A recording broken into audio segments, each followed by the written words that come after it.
नमस्कार. आंतरराष्ट्रीय योग दिनाच्या निमित्ताने आज मी आनंदकुंज परिवारातल्या सर्व साधकांना, रुग्णांना, माझ्या मित्रपरिवारांना आज या योग दिनाच्या निमित्ताने हार्दिक शुभेच्छा देतो. 11 डिसेंबर 2014 संयुक्त राष्ट्र संघाची महासभेमध्ये प्रत्येक वर्षी 21 जूनला आंतरराष्ट्रीय योग दिवस सेलिब्रेट करायचा म्हणून प्रस्ताव ठेवला गेला आणि 193 देशांपैकी 177 देशांनी या प्रस्तावाला मंजुरी दिली आणि मोठ्या टाळ्यांच्या गजरात आपण योग दिवस सेलिब्रेट करायला सुरुवात केली. आता नव्या भारताच्या नव्या नेतृत्वाची ही खूप मोठी उपलब्धी होती. त्याचं कारण असं आहे की संपूर्ण जगच ज्यावेळेला रोग आणि भोगामध्ये व्यस्त होतं त्यावेळेला त्याला जीवनदायिनी देणारा मंत्र योग हाच एक प्रणाली मी म्हणू शकतो. आता योग म्हणजे काय तर आपण अनेक लेक्चर्स मधनं अनेक प्रवचनांमधनं ऐकत आलोय. योग हा शब्द युज नावाच्या शब्दापासून आणला. जोडणे, कशाला कशाची जोडणे, शरीराला मनाशी जोडणे म्हणजे योग. शरीरातीत जी आपली अवस्था आहे ती ईश्वरीय अवस्था, त्या ईश्वरीय अवस्थेशी जोडणं म्हणजे योग. पण बघा की आपल्या सर्व नात्यांमधलं सगळे भेद संपणं, मनाला एकरूपता आणणं, आपले सगळे डिफरन्सेस जाणं, द्वेष, दंभ, मोह, वेगवेगळं विकारग्रस्त जे मन आहे त्याच्यातीत होणं म्हणजे योग आहे. हे सगळं योगाचं ज्ञान आज काळाची गरज होऊन बसली आहे. पूर्वीच्या काळी हे सगळं योगाचं ज्ञान वेगवेगळ्या धर्मग्रंथांमध्ये, वेगवेगळ्या शास्त्रांमध्ये विखुरलेलं होतं. पण महर्षी पतंजलींनी या सगळ्या ज्ञानाला काही सूत्रांमध्ये बांधलं. महर्षी पतंजलींनी योग सूत्र जी लिहिली ती आज आपण आजच्या काळामध्ये वाचली तर असं वाटतं की एखाद्या शास्त्रज्ञानच ही लिहिलेली आहेत, एखाद्या आईन्स्टाईन प्रमाणे. त्यामुळे महर्षी पतंजली हे त्या काळचे आईन्स्टाईनच होते. योगाची ज्यावेळेला ती परिभाषा करतात त्यावेळेला ते म्हणतात की अथ योग अनुशासनम. अथ यांनी कधी, आता, अथ म्हणजे आता, या क्षणाला, ज्या वेळेला दुःखाचा मोठा डोंगर उभा राहील, वेगवेगळ्या व्याधींनी ग्रस्त शरीरं होतील, काहीच करायचं समजत नसेल, आशा आकांक्षा संपून जातील, कोणताही आशेचा किरण दिसणार नाही, त्यावेळेला योगाचं अनुशासन समजतं. आज कोरोना सारख्या महामारीनंतर आज आपण एक सॅच्युरेशन लेवलला येऊन पोहोचलोय. समाज एक खूप कठीण प्रसंगातून चाललाय. सगळं काही अव्यवस्थित आहे म्हणूनच एवढी मोठी ही रोगराई पसरलेली दिसते. मग त्याला व्यवस्थित करणं, अनुशासनम म्हणजे काय, व्यवस्थित करणं. जे काही सगळं अराजकतेचं माहोल आहे त्याला व्यवस्थित करणं म्हणजे योग. पुढे जाऊन ते दुसरी परिभाषा करतात. ते म्हणतात चित्तवृत्ती निरोधहा. म्हणजे काय, चित्ताची वृत्ती आहे. आपण बऱ्याच वेळेला बघतो की आपलं मन जे आहे ते नेहमी काहीतरी दुःखच करत बसलेलं आहे. खूप मोठा दुःखाचा बाऊ आपण करून घेतलाय. माझं असं चाललंय, माझं तसं चाललंय, मला हे दुःख आहे, मला ते दुःख आहे.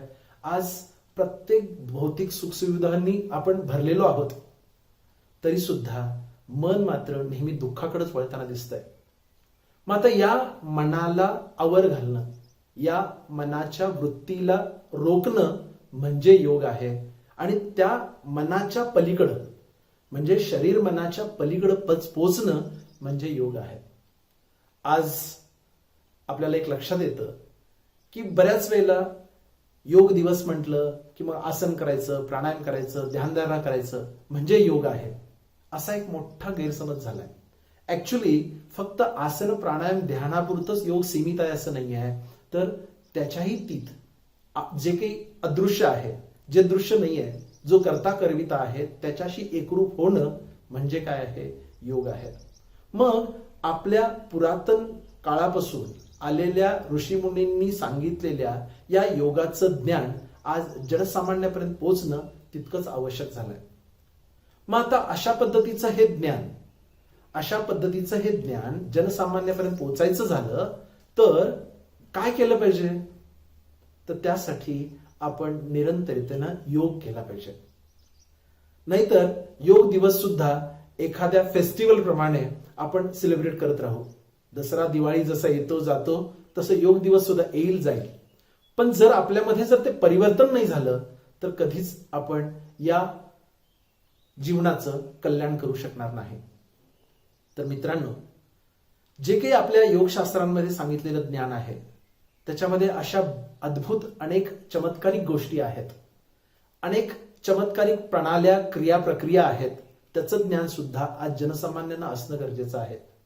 भारतासारख्या देशामध्ये आपण जन्म घेऊन सुद्धा हे दुर्दैव आहे की आपल्या प्राचीन संस्कृतीमध्ये शिकवल्या गेलेल्या योगाचं ज्ञान आपल्या शालेय अभ्यासक्रमामध्ये आपण शिकलेलोच नाहीये.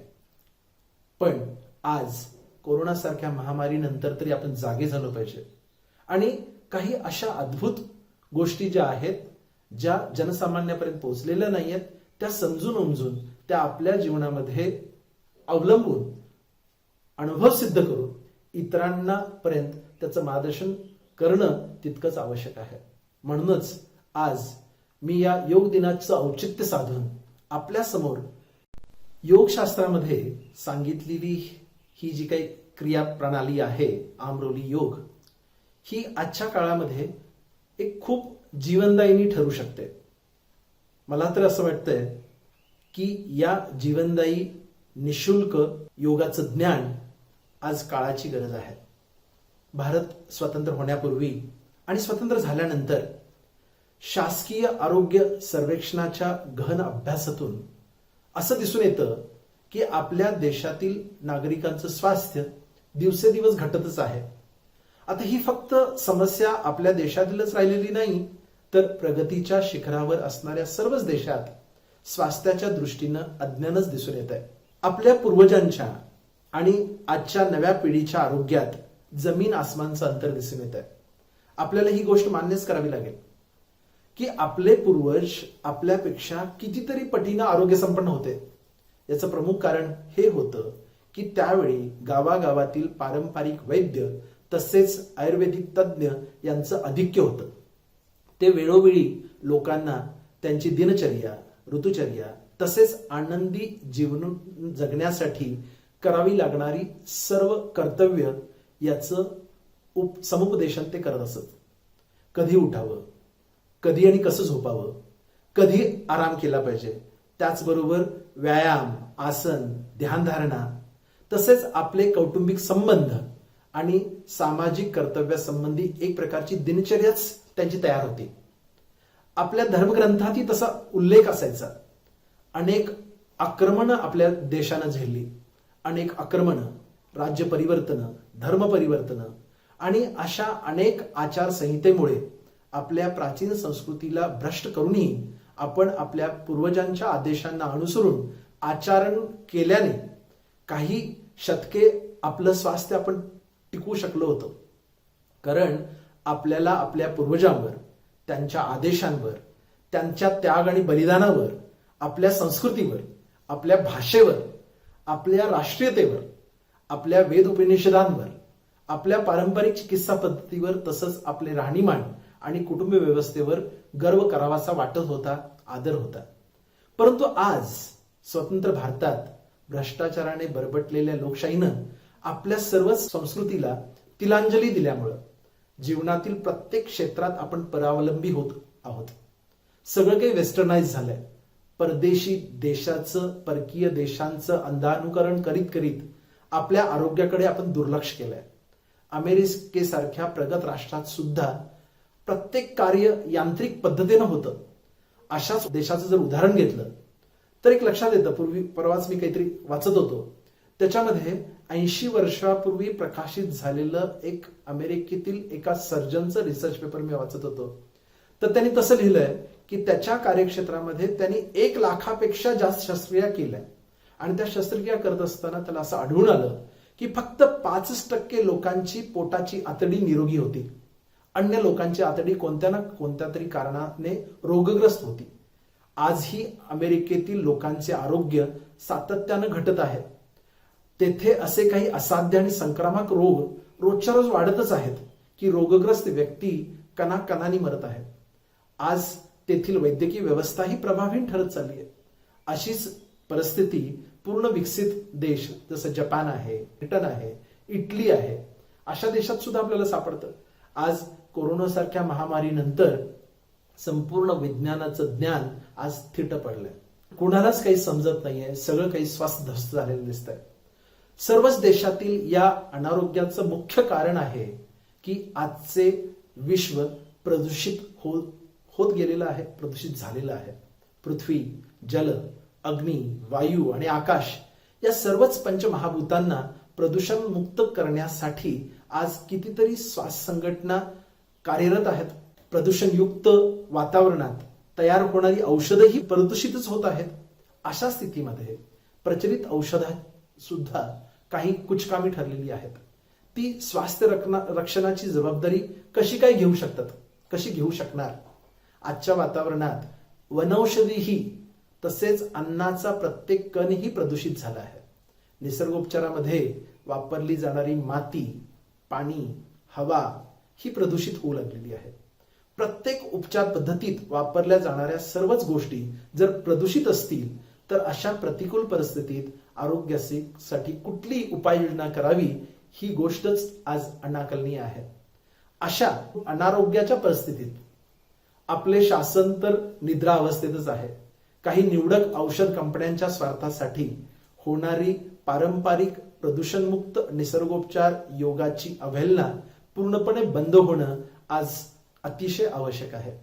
आजच्या काळाची गरज आहे की भारत देश आपल्या नागरिकांच्या आरोग्याचं रक्षण खऱ्या अर्थानं जर करू इच्छित असेल तर योग, प्राकृतिक चिकित्सा तसेच आमरोली योग सारख्या प्राचीन, सहज, सुलभ उपचार पद्धतींचा राष्ट्रीय स्तरावरती विकास करण्याची आवश्यकता आहे. अन्यथा आपल्याच नव्या पिढीच्या अनारोग्यासाठी सर्वस्वी आपणच दोषी ठरू हे लक्षात घेता नवीन पिढी आपल्याला कधीच माफ नाही करणार.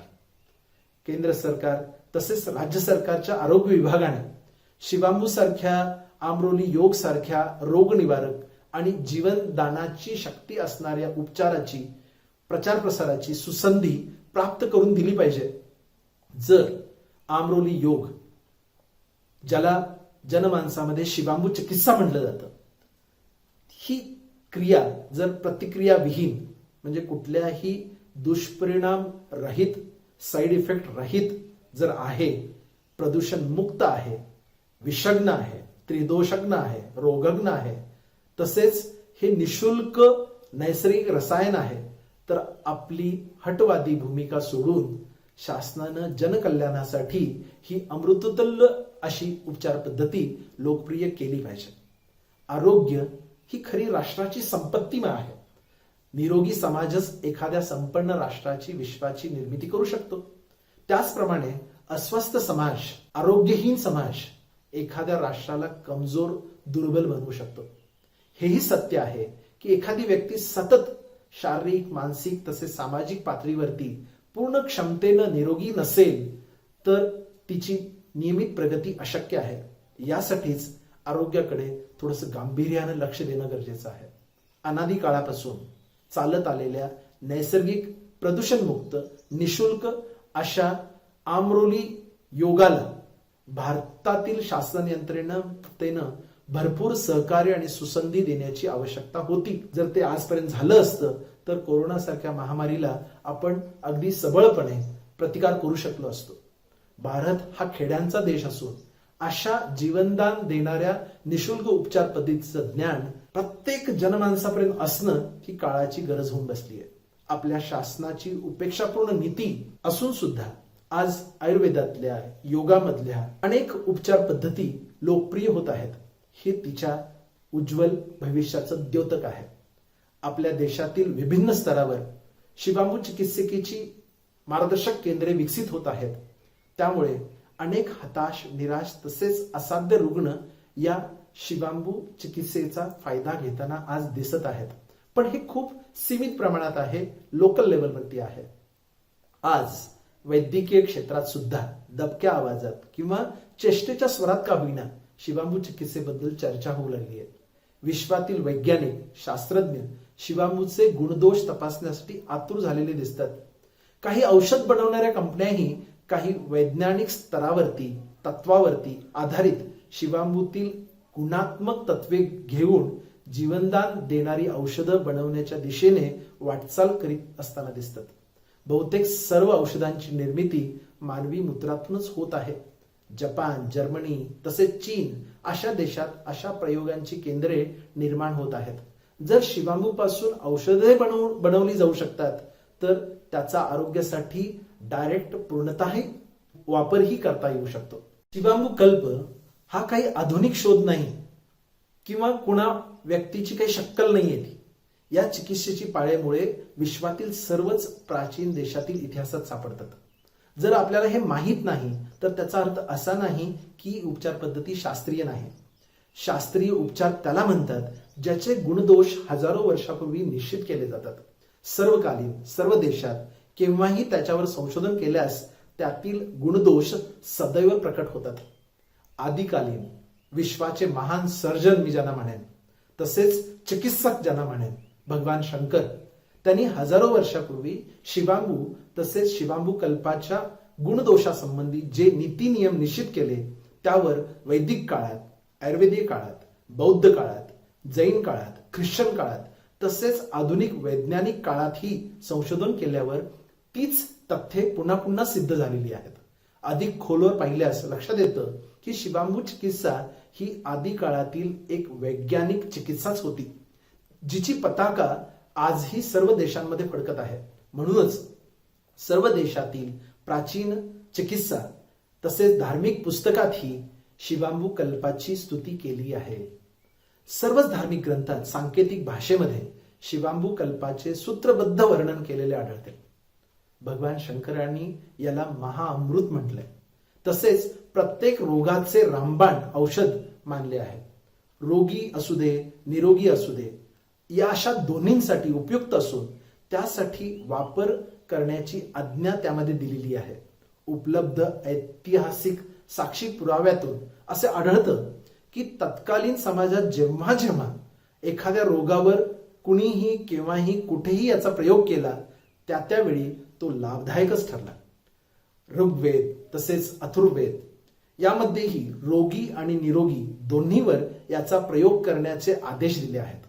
आपल्या प्राचीन ऋषींनी त्याच्यावर संशोधन करून याला पोषक, पाचक, रेचक म्हटले आहे. यालाच वातग्न, कफग्न, पित्तग्न, त्रिदोष नाशक, विषग्न, शोधग्न, रोगग्न, रसायन तसेच निर्दोष ठरविले आहे. ते चिकित्सकही आहे, निदान करणारेही आहे आणि उपचारकही आहे. जर कुणाही बंधू भगिनींना कधीही कुठेही कसलाही त्रास झाल्यास तत्काळ या विश्वदत्त देणगीचा प्रयोग करून स्वतःला निरोगी ठेवू शकतात. आज अनेक असाध्य रोगावर जिथे औषधे कुचकामी ठरत आहेत अशा रोगावर त्यांचेच स्वमूत्र निशुल्क आणि अचूक औषध बनले आहे.